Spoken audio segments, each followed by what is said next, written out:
Olha, é tudo isso que você falou e mais um pouco.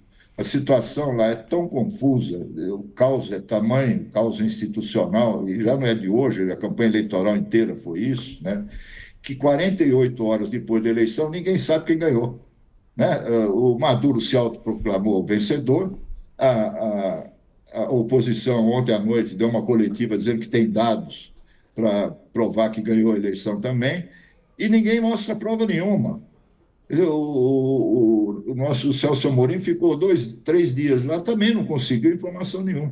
E eu chego à conclusão que foi um erro ele ter ido para lá, né? Fizeram ele de bobo. O Maduro não está preocupado com a imagem dele no exterior, o que, que o Brasil vai achar, os Estados Unidos vão achar. Ele está preocupado com a situação interna do país. Porque ele, mais do que ninguém, sabe que hoje a oposição lá é maioria, como a gente viu durante toda a campanha. A oposição está unida e é muito forte. Ele não vai ter sossego. Isso ele sabe muito bem. Tanto que ele botou exército na rua, polícia, milícia, tudo que é possível, com muita violência, né? Mas o povo não sai da rua. Já é o segundo dia seguido que todas as cidades mais importantes da Venezuela estão com protestos, né? Já tem 6 mortos, 700 presos, um líder da oposição foi preso também. É o caos. Eu queria só lembrar uma coisa, que estou falando demais. Estou muito irritado com essa situação toda, eu não me conformo, né? Porque foi feito um acordo lá de Barbados no ano passado, com a participação de outros países, inclusive do Brasil, que foi uma espécie de fiador. O Maduro prometeu seguir a lei, fazer uma eleição limpa, democrática, transparente. Não fez nada disso, sabe? Ele traiu o acordo com o Brasil, o acordo de Barbados, que foi feito, entre outros, com o Brasil. Né? E agora ninguém sabe o que vai acontecer ali. Coisa boa não é. E ainda para complicar mais, isso a gente vai falar mais para frente, tem essa nota do PT ontem à noite, profundamente infeliz, irresponsável. Depois a gente fala mais sobre isso. Deixa o Thales falar um pouco. Daqui a pouco a gente vai falar sobre essa nota do PT, que causou polêmica dentro do próprio partido e, é claro, no Palácio do Planalto Ele é o também, Thales. governo. Daqui a pouquinho a gente vai falar sobre isso. Mas antes quero te ouvir sobre as declarações até aqui feitas, Thales. É Bem, claro que o Itamaraty segue naquela toada, né? Estamos aguardando as atas para reconhecer a eleição do Nicolás Maduro. Mas desde lá, nada das atas, né? E o governo exato. brasileiro não mudou de posição ainda, né, ô Thales? Boa tarde.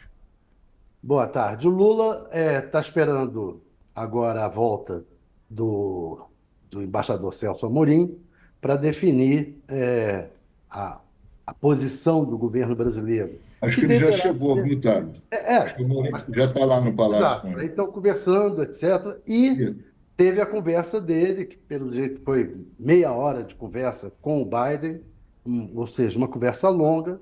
é, E a partir disso tudo vai soltar, provavelmente, alguma posição do governo brasileiro. O básico é o seguinte: primeiro, eu acho que a Carmen Lúcia prestou um desserviço ao Brasil.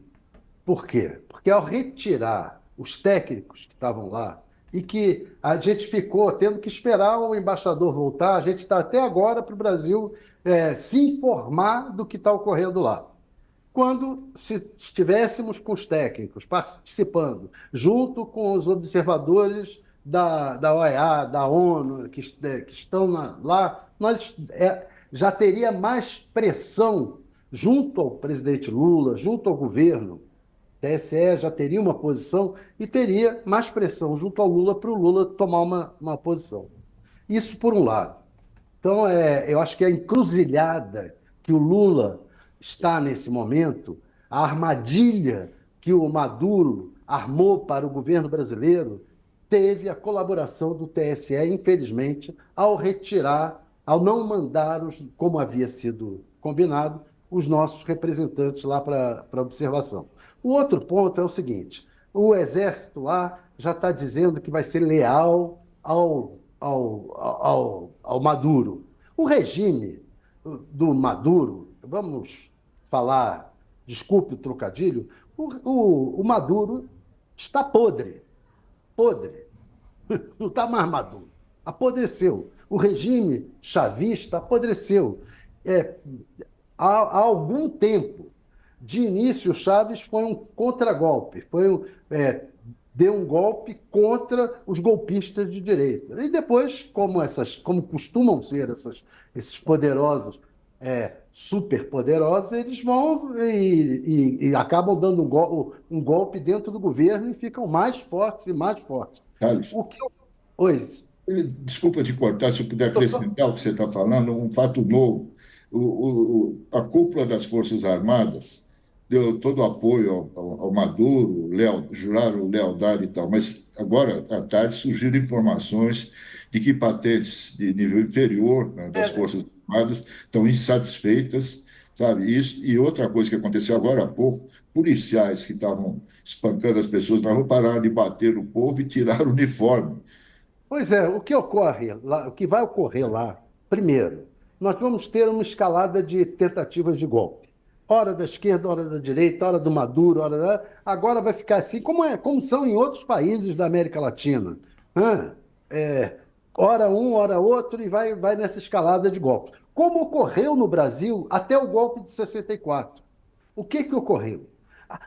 As elites do Brasil pediam aos militares para dar golpe. E batiam na porta dos quartéis e pediam golpe. Até uma hora que os militares disseram assim: peraí, eu vou ficar dando golpe para entregar para o Maduro, para entregar para o Getúlio, para entregar. Não, eu vou lá e vou ficar com. Então, isso é o que vai ocorrer. Agora, os militares na Venezuela dizem: somos fiéis ao Maduro. Aí começam essas revoltas internas, até dentro dos militares, movimentos tenetistas, começam essas revoltas internas entre eles, e aí até o momento que eles dizem assim: vamos parar de entregar o poder aos civis e vamos nós tomar o poder. Até que a sociedade aprenda que essa história de golpe, até que as elites, especialmente, que essa história de ficar batendo na porta do quartel. O que que o Maduro fez? Armou lá um regime que ele chama de cívico-militar, é, e Policial, policial. Só que não é isso, é cívico-militar, miliciano, policial e miliciano. isso. Esse é o regime do Maduro. Ele armou esse regime, e nesse regime, os militares estão em todos os cargos, vários cargos. Na prática, os militares é que estão mandando na Já Venezuela. ganharam muito dinheiro, Não muito dinheiro. estão mandando. Então, eles ainda vão um dia dar o golpe para eles mesmos. É isso que está ocorrendo na Venezuela, e agora vamos aguentar aí um período de Venezuela ficar É. com golpe de um lado, de outro, de um lado, de outro, até isso daí, eu não sei o que vai ocorrer.